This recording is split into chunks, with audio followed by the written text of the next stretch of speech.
नमस्कार साथियों, हमारी इस ऑनलाइन क्लास जो हमारी चल रही है बाल विकास वर्ग 3 यूपी टेट सी टेट के लिए, हमने अभी तक 6 वीडियो अपलोड कर दिए थे अधिगम से रिलेटिव। आज मैं एक 7वां वीडियो लेके आया हूँ अधिगम स्थानांतरण। तो आपका एक बार पुनः हमारे यूट्यूब चैनल क्लासरूम 247 पर स्वागत है। आइए आज हम सबसे महत्वपूर्ण टॉपिक के बारे में डिस्कस करते हैं, जिसका नाम है अधिगम स्थानांतरण। जैसा कि दोस्तों आप जानते ही होंगे, अधिगम का मतलब होता है लर्निंग या सीखना। आप कोई भी चीज़ सीखते हैं, आपने बहुत सारी चीज़ें सीखी हुई हैं और आप कोई आदत सीखते हैं, कोई प्रशिक्षण लेते हैं तो वो भी सीखना है। आप कोई ज्ञान सीखते हैं, कोई ग्रहण करते हैं ज्ञान, कोई भी चीज़ आप सीखते हैं तो उसका स्थानांतरण होता है। कई बार स्थानांतरण धनात्मक होता है, कई बार स्थानांतरण ऋणात्मक होता है। मतलब आपकी जो आदत है वो कभी कभी आपके लिए पॉजिटिव साबित हो जाती है, कभी कभी आपके लिए नेगेटिव साबित हो जाती है, कभी कभी ना तो नेगेटिव होती है और ना ही पॉजिटिव होती है। तो मैं यूँ कह रहा हूँ कि जब आप किसी क्षेत्र में कमाए हुए ज्ञान, निपुणता, आदतें, अभियोग्यताएँ और प्रशिक्षण आदि चीज़ों का प्रयोग करते हैं, जब सीखते हैं तो उनका स्थानांतरण भी करते हैं, यानी ट्रांसफ़र करते हैं। तो इंग्लिश में इसको बोल सकते हैं लर्निंग ट्रांसफ़र। तो कुछ चीज़ें आपके जो आपने सीखी हुई हैं, आदतें हों, ज्ञान हो, प्रशिक्षण हो, अभियोग्यता हो, कोई भी चीज़ हो, जब आप उसको सीखते हैं तो कई चीज़ें ऐसी होती हैं कि जो हमें कई जगह पर सहायक होती हैं और कई जगह पर बाधक होती हैं। ये तो आप मानते हैं। तो उसी का नाम तो है अधिगम ट्रांसफर। हम जब अपने सीखे हुए ज्ञान का ट्रांसफर करते हैं तो कई जगह वो हमें सहायता देती है और कई जगह हमारे काम में क्या करती है, बाधा बनती हैं। जैसे आपने कोई आदत सीख ली है तो वो आदत हो सकती है कहीं जगह आपको सहायता दे, हो सकती है कि वही आदत आपके लिए कई जगह पर आपके लिए बाधक हो जाए आपके कार्य में। तो यूँ कह सकते हैं कि जब हम कोई ज्ञान सीखते हैं तो उसका ट्रांसफ़र जरूर करते हैं, और ट्रांसफ़र कभी कभी धनात्मक भी हो सकता है, ऋणात्मक भी हो सकता है। और जब ना तो सहायक हो हमारा ज्ञान या आदत और ना ही बाधक हो तो उसको बोलते हैं शून्य स्थानांतरण। तो यूँ ही हम पढ़ने वाले हैं कि अधिगम स्थानांतरण का मतलब क्या है। तो अधिगम स्थानांतरण के बारे में हम छोटी सी एक चीज़ कहेंगे कि जब आप सीखने के क्षेत्र से सीखने के दूसरे क्षेत्र में, एक क्षेत्र से दूसरे क्षेत्र में स्थानांतरित होने वाले ज्ञान को क्या कहते हैं, अधिगम स्थानांतरण कहते हैं। मतलब एक क्षेत्र से दूसरे क्षेत्र में स्थानांतरित होने वाले ज्ञान को क्या कहते हैं, अधिगम स्थानांतरण कहते हैं। दूसरी भाषा में मैं यूं कह सकता हूं कि आपने एक क्षेत्र में जो आदतें, ज्ञान, अभिव्यक्ति, प्रशिक्षण, कुछ भी जो हासिल किया है उसका ट्रांसफर जब आप दूसरे क्षेत्र में करते हैं तो उसको कहते हैं अधिगम स्थानांतरण। अधिगम स्थानांतरण मुख्य रूप से 3 प्रकार का होता है। मैंने पहला आपका यहाँ लिखा हुआ दिख रहा है आपको, सकारात्मक, दूसरा हो जाएगा नकारात्मक, दूसरा यहाँ लिख रहा हूं मैं नकारात्मक, और तीसरा हो जाएगा आपका शून्य स्थानांतरण। मुख्य रूप से 3 ही प्रकार का होता है। फिर बहुत और भी अन्य प्रकार होते हैं, उसके बारे में बाद में डिस्कस करूंगा, अभी वीडियो के लास्ट में डिस्कस करूंगा, ठीक है। तो सबसे पहले मैं बात करता हूं सकारात्मक अधिगम स्थानांतरण की। सकारात्मक अधिगम स्थानांतरण का मतलब यूँ हुआ कि जब हम प्राप्त किए हुए ज्ञान का, जब हम कोई भी ज्ञान प्राप्त करते हैं तो हमें जब वो दूसरे क्षेत्र में सहायक पैदा होता है। जैसे आपने, चलिए मैं यहाँ पर एक चीज़ बना रहा हूँ, आप गौर से देखिएगा। सभी लोग जानते हैं चीज़ क्या है, इसी को पूरा बाल विकास आता है, ठीक है। मैंने इनको बना दिया, ठीक है, ये बन गए दोनों लोग, ठीक है। जब आप एक क्षेत्र में कोई ज्ञान हासिल करते हैं और वो दूसरे क्षेत्र में ज्ञान आपका सहायक होता है, एक क्षेत्र में सीखा हुआ ज्ञान जब दूसरे क्षेत्र में वो सहायक होता है तो उसको कहते हैं सकारात्मक अधिगम स्थानांतरण। यानी कि जब वो ज्ञान आपका दूसरे क्षेत्र में सहायक हो तो सकारात्मक, उसी का अन्य नाम हो जाएगा धनात्मक या अनुकूल। इसको याद रखना बेटा, ये बहुत जल्दी भूल जाता है दोस्तों, ठीक है। तो जब एक क्षेत्र का ज्ञान दूसरे क्षेत्र में सहायक हो उसे क्या कहते हैं, सकारात्मक या धनात्मक या अनुकूल स्थानांतरण कहते हैं। एग्जाम्पल के रूप में मैं आपसे यूँ कह सकता हूँ कि टेनिस खेलने वाला व्यक्ति, टेबल टेनिस जो खेलता है एक व्यक्ति, वो बैडमिंटन खेलने में उसे सहायता मिलती है। यानी कि ये व्यक्ति जो था वो टेनिस अच्छा खेल लेता था, लेकिन जब इसने टेनिस सीख लिया तो टेनिस का ज्ञान इसका बैडमिंटन खेलने में सहायता देता है, बैडमिंटन खेलने में सहायता देता है। तो इसका एक एग्जाम्पल हो गया। क्वेश्चन कैसे आएंगे कि टेनिस खेलने वाले व्यक्ति को बैडमिंटन खेलने में सहायता मिलती है, टेनिस खेलने वाला व्यक्ति बैडमिंटन आसानी से सीख जाता है। किस प्रकार के अधिगम स्थानांतरण का उदाहरण है, तो आप लगाना सकारात्मक अधिगम स्थानांतरण का उदाहरण है। मैं फिर से आपको एक बार रिपीट कर रहा हूँ कि टेनिस खेलने वाले व्यक्ति टेनिस खेलने वाला व्यक्ति बैडमिंटन सीखने में सहायता मिलती है उसे, या यूं कह सकते हैं टेनिस खेलने वाला व्यक्ति बैडमिंटन आसानी से सीख जाता है। एक किस प्रकार के अधिगम स्थानांतरण का उदाहरण है, तो आपको लगा देना है वहां सकारात्मक, धनात्मक या अनुकूल स्थानांतरण का उदाहरण है। सिंपल सी भाषा में जब एक क्षेत्र का ज्ञान दूसरे क्षेत्र में सहायता दे तो उसको बोलते हैं सकारात्मक या धनात्मक या अनुकूल स्थानांतरण। माइंड पॉजिटिव करके आप सोचेंगे, बहुत सारे एग्जाम्पल आपके चारों ओर आपके व्याप्त होंगे, उनसे भी आप कुछ ज्ञान ग्रहण कर सकते हैं। तो एक एग्जाम्पल हो गया टेनिस खेलने वाला, बैडमिंटन खेलने में आसानी होती है उसे। दूसरा मैं एक एग्जाम्पल लेता हूं गणित जिसको अच्छी आती है, गणित का ज्ञान भौतिकी में सहायक होता है।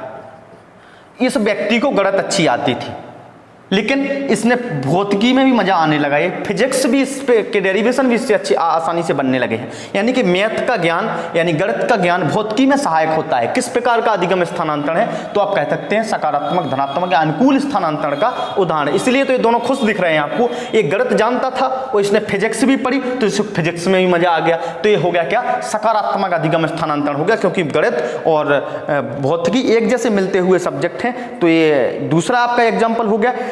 अब तीसरा एग्जाम्पल, जैसे हिंदी की ग्रामर पढ़ने वाला, हिंदी की व्याकरण सीखने वाला संस्कृत की ग्रामर पढ़ने में, या हिंदी सीखने वाले को संस्कृत सीखने में आसानी होती है। ठीक है, मैं भी आपको कई बार कहता हूं कि वर्ग 3 जब आप क्या फॉर्म भरा था तो मैंने कई लोग मुझसे पूछते थे कि सर वर्ग 3 में कौन कौन से सब्जेक्ट ले, यानी कि सेकंड लैंग्वेज कौन सी फिल करें। तो मैंने उनको बताया था कि सेकंड लैंग्वेज में आपको जो फिल करना है वो संस्कृत करना है, क्योंकि आप इंग्लिश सीखेंगे तो इंग्लिश और हिंदी का ज्ञान बिल्कुल पूरी तरीके से शून्य स्थानांतरण की श्रेणी में आता है। या फिर यूँ बोल सकते हैं शून्य स्थानांतरण होगा आपके लिए, या फिर नकारात्मक होगा, धनात्मक स्थानांतरण का एग्जाम्पल नहीं हो सकता है वो। तो मैंने यूँ कई बार बोला है कि हिंदी ली है आपने तो संस्कृत जरूर फिल कीजिए, क्योंकि हिंदी लेना अनिवार्य है, फर्स्ट लैंग्वेज लेना अनिवार्य है। सेकंड लैंग्वेज रीजन ये था कि जो हिंदी ले लेते हैं तो हिंदी की ग्रामर तो उन्हें पढ़नी ही पड़ती है, इंग्लिश की ग्रामर उन्हें बेसिक तौर पे पूरी पढ़नी पड़ती है। लेकिन यहाँ पर क्या होता है कि हिंदी लेने वाला जब संस्कृत लेता है तो 90% उसका मैच हो जाता है। तो यूँ कह सकते हैं कि इसका ज्ञान इसमें क्या हो जाता है, ट्रांसफर हो जाता है। तो इसी को तो कहते हैं अधिगम स्थानांतरण, यानी हिंदी सीखने वाले को संस्कृत सीखने में आसानी होती है। 3 एग्जाम्पल, टेनिस से बैडमिंटन, गणित से फिजिक्स, हिंदी से आप संस्कृत सीख सकते हैं। मैंने 3 एग्जाम्पल यहाँ पर बताए हैं। जैसे मैं बोलूं गणित का एक और एग्जाम्पल देता हूं। गणित का ज्ञान होने वाले व्यक्ति को लेन देन करने में आसानी होती है, एक और एग्जाम्पल याद रखना, जो अच्छी तरीके से गणित जानता है, यानी जोड़, बाकी, गुणा, भाग, ये सब अच्छे तरीके से जानता है, तो बाजार में जब वो कोई सौदा या कुछ भी लेने जाता है व्यापार के क्षेत्र में, उसको लेन देन करने में बड़ी आसानी होती है। तो ये स्थानांतरण कर दिया ना। गणित उसने किस लिए पढ़ी थी, गणित इसलिए पढ़ी थी कि 5वीं, 6वीं, 7वीं, 8वीं एक से लेकर इसलिए पढ़ी क्योंकि अच्छे नंबर आए, अच्छे नंबर से पास हो जाए, मेरी जॉब लग जाए। लेकिन सिर्फ जॉब भी लग गई और उसके लेन देन में भी सहायता दे रही है, तो ये ट्रांसफर हो गया ना, गणित का लेन देन में भी ट्रांसफर हो गया। तो ये 5 एग्जाम्पल हो गए। मैं एक और एग्जाम्पल आपको बोलता हूँ। सितार सीखने के पश्चात वायलिन आसानी से बजा सकता है।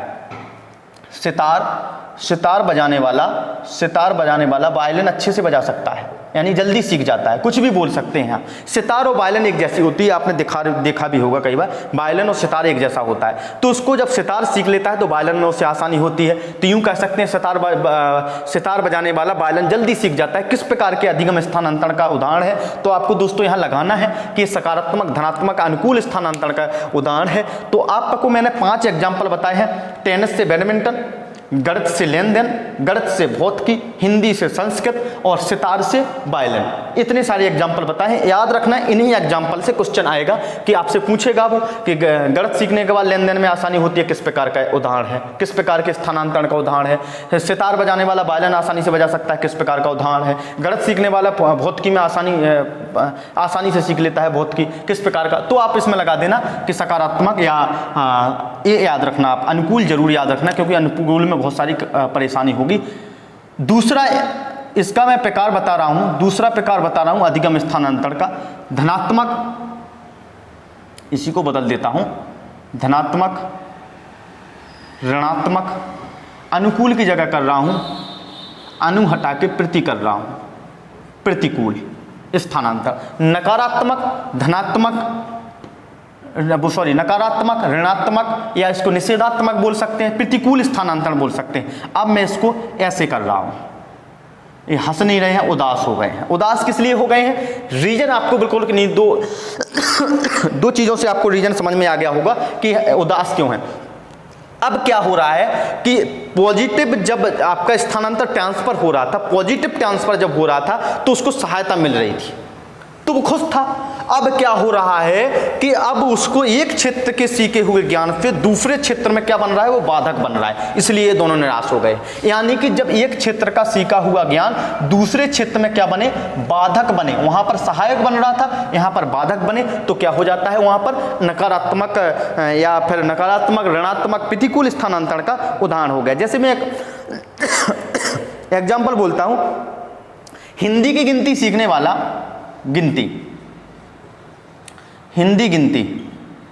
हिंदी की गिनती सीखने वाले को जब वो अंग्रेजी की गिनती सीखने में या अंग्रेजी की गिनती वाले को हिंदी सीखने की गिनती में बहुत परेशानी होती है। यूँ बोल सकता हूँ आपको कि आपने अंग्रेजी की गिनती सीखी हुई है, आपको जानते हो अच्छे तरीके से कि 5 कैसे बनाने हैं, ऐसे बना देते हो। हम कहा 4 बनाओ तो अब जल्दी से ऐसे बना देते, कुछ लोग ऐसे बना देते।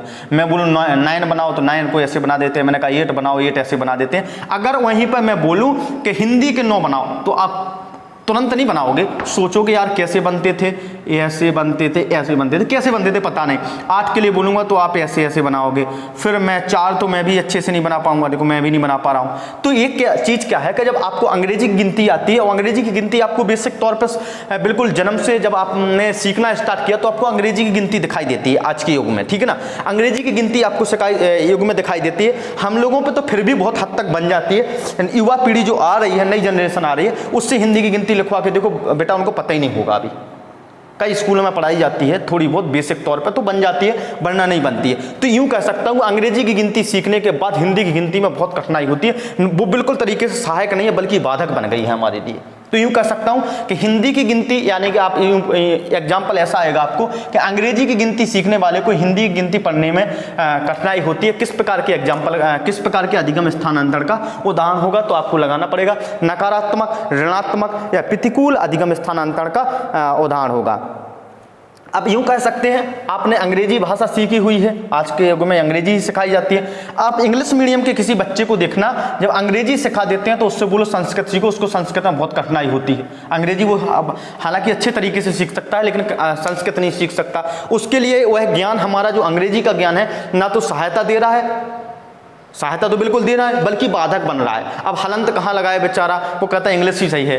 तो अंग्रेजी से संस्कृत सीखने वाले को कठिनाई होती है। और अंग्रेजी से संस्कृत किस प्रकार का एग्जाम्पल है, नकारात्मक अधिगम स्थानांतरण का उदाहरण हो गया। ये दूसरा वाला उदाहरण हो गया। 2 उदाहरण याद रखना, अंग्रेजी से गिनती से हिंदी की गिनती, और अंग्रेजी से संस्कृत सीखने में उसे क्या होती है, बहुत सारी परेशानियां होती हैं, यूं कह सकते हैं, ठीक है। यूं एक और बता रहा हूं, एक आदत होती है तेज चलने। तेज चलने वाले व्यक्ति को, फिर से मैं बता रहा हूं, तेज चलने वाले व्यक्ति को अभ्यास को दिल की बीमारी वालों के लिए खतरनाक होती है। यानी कि दिल की बीमारी के लिए खतरनाक होता है। आपको आदत है तेज चलने की, एक नकारात्मक बता रहा हूं मैं कि क्या है, आदत है। आदत मैंने पहले ही बोल दिया, किसी आदत का ट्रांसफर हो, कभी कभी आदत हमारे लिए खतरनाक हो जाती है। तो तेज चलने की आदत कभी कभी आपको लाभदायक है, यानी तेज आप चल रहे हैं और आपको जल्दी कहीं पहुंचना है तो वो सहायक हो गया है। आपको आदत ही है तेज चलने की, आप कभी धीरे चले ही नहीं, लेकिन कई जगह एक बाधक भी हो जाती है। कैसे, जैसे मैंने कहा तेज चलने, डॉक्टर ने बोल दिया आपको दिल की बीमारी है, आप बढ़िया आराम से चला कीजिए, कोई ज़्यादा दिमाग में प्रेशर मत लेना, तेज मत चलना, फला, ठीक है।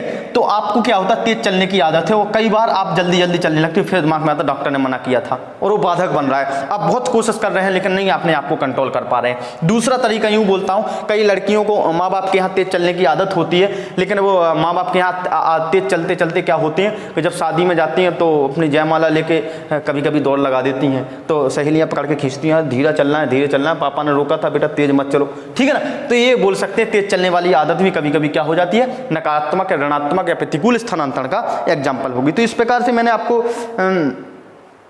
3 एग्जाम्पल बता दिए हैं।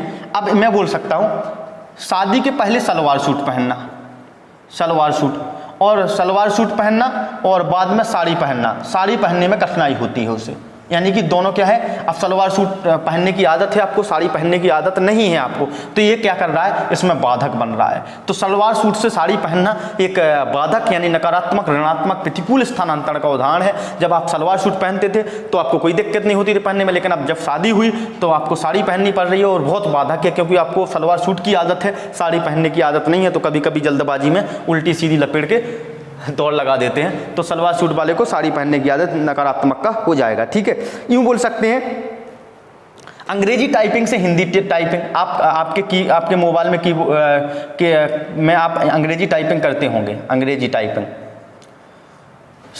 टाइपिंग से आप हिंदी टाइपिंग सीख रहे हैं, तो हिंदी टाइपिंग क्या आप लोग कर लेते हैं? मैं बोल रहा हूँ कोई सॉफ्टवेयर यूज करते होंगे हिंदी लिखने के लिए, मैं भी करता हूँ, क्योंकि मुझे अंग्रेजी के जहाँ पर एस होता है हमारी उंगली वहीं पहुँच जाती है, आपका जहाँ पर एन होता है हमारी उंगली वहीं पहुँचती है, लेकिन ना पर उंगली नहीं पहुँचेगी। हिंदी टाइपिंग कर लो, मैं कह रहा हूँ 10 शब्द लिखने में आप ट्राई कर लेना, आई ट्रस्ट यू कि आप लिख ही नहीं पाओगे, बहुत दिक्कत होगी आपको। तो ये क्या है कि पूरी तरीके से नकारात्मक हो रहा है, बाधक बन रहा है, इसलिए तो ये दोनों अपसेट हैं। तो यूं फिर मैं एक बार फिर दोहरा देता हूं, नकारात्मक, ऋणात्मक, प्रतिकूल स्थानांतरण के अंग्रेजी से संस्कृत सीखना प्रतिकूल का हो जाएगा, अंग्रेजी टाइपिंग से हिंदी टाइपिंग प्रतिकूल हो जाएगा, सलवार सूट से साड़ी पहनना एकदम प्रतिकूल हो जाएगा, तेज चलने की आदत दिल की बीमारी के लिए प्रतिकूल हो जाएगा। तो ये एग्जाम्पल आप ध्यान रखना। अब मैं नेक्स्ट बोल रहा हूँ, तीसरा प्रकार बता रहा हूं आपको, तीसरा प्रकार इसी अधिगम स्थानांतरण का तीसरा प्रकार हो जाएगा आपका शून्य स्थानांतरण।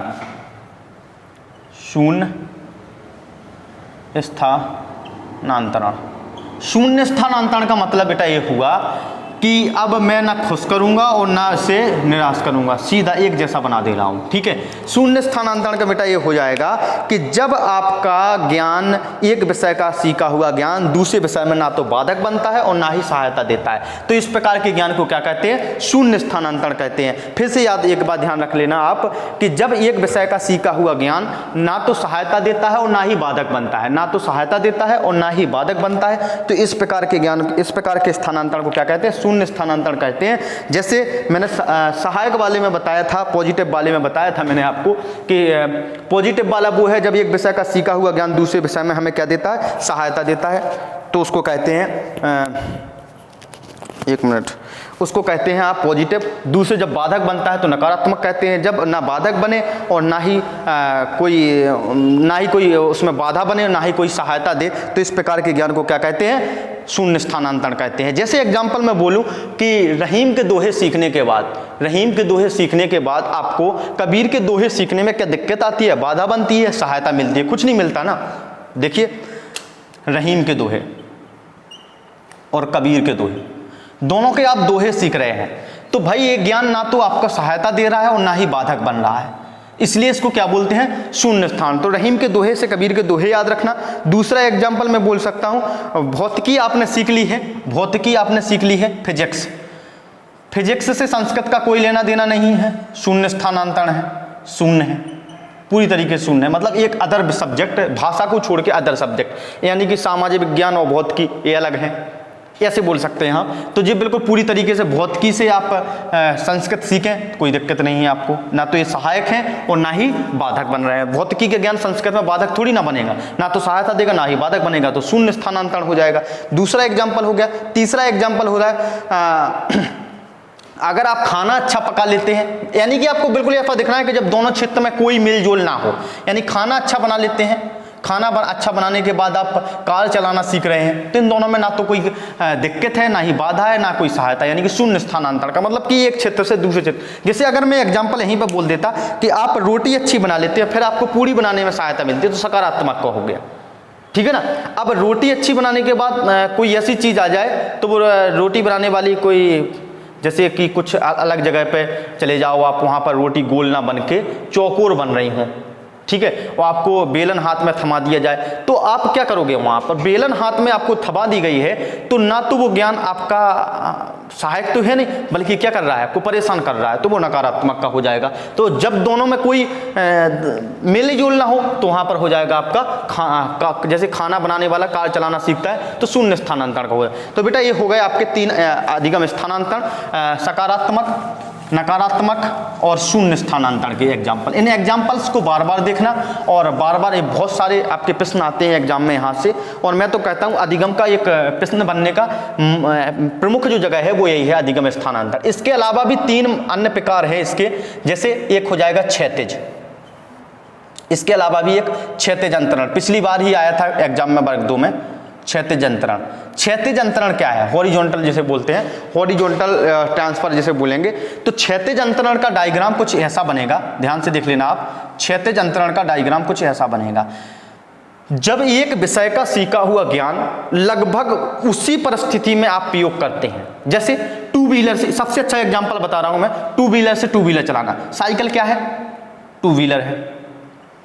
मोटरसाइकिल क्या है? टू व्हीलर है। तो एक साइकिल का ज्ञान आप मोटरसाइकिल में लगा रहे हैं, एक ही जैसे लगा रहे हैं, टू व्हीलर से टू व्हीलर में लगा रहे हैं, तो आपको क्या हो गया? ये हो गया आपका क्षैतिज स्थानांतरण। साइकिल से स्कूटी चला रहे हैं, क्षैतिज, स्कूटी से मोटरसाइकिल चला रहे हैं, क्षैतिज अंतरण का एग्जाम्पल हो गया। या यूं कह सकते हैं कैरी लगाना सीख रहे हैं आप, कैरी लगाना सीख रहे हैं। कैरी मतलब पहले आपने एक जोड़ सीखा, उसमें 1 कैरी, फिर 2 की कैरी, फिर 3 की कैरी, फिर 4 की कैरी, तो जोड़े ही सीख रहे हैं ना, एक आगे बढ़ते जा रहे हैं थोड़ा सा, तो ये हो जाएगा आपका, जब एक ही दिशा में उसका प्रयोग करते हैं, एक ही स्थिति में उसका प्रयोग करते हैं, एक क्षेत्र के सीखे हुए ज्ञान को उसके जैसी दूसरी स्थिति में जब प्रयोग करते हैं तो क्षैतिज अंतरण होता है। इसका जस्ट एक और होता है ऊर्ध्व अंतरण। ऊर्ध्व अंतरण का बेटा ये मतलब है, ऊर्ध्व अंतरण का डायग्राम ऐसे बनेगा आपका, ऊर्ध्व अंतरण का डायग्राम ऐसा बनेगा।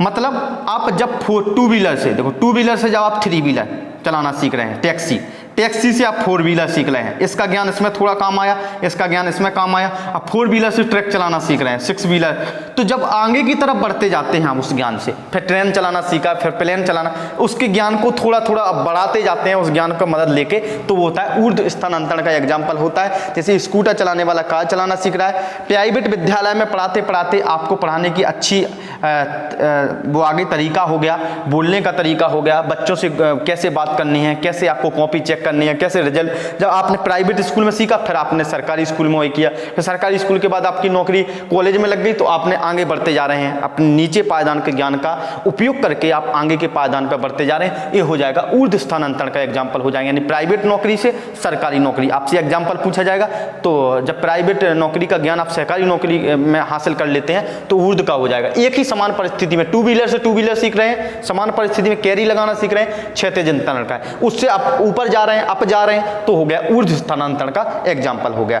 तीसरा मैं इसका यूं बोल सकता हूं कि आप कोई भी एक दिमाग में चीज रखना, जैसे बाल अवस्था में कुछ आपने अच्छी क्रियाएं सीखी, तो फिर आपने युवा अवस्था में कुछ उससे अच्छी क्रियाएं सीखी, फिर उससे अच्छी सीखी।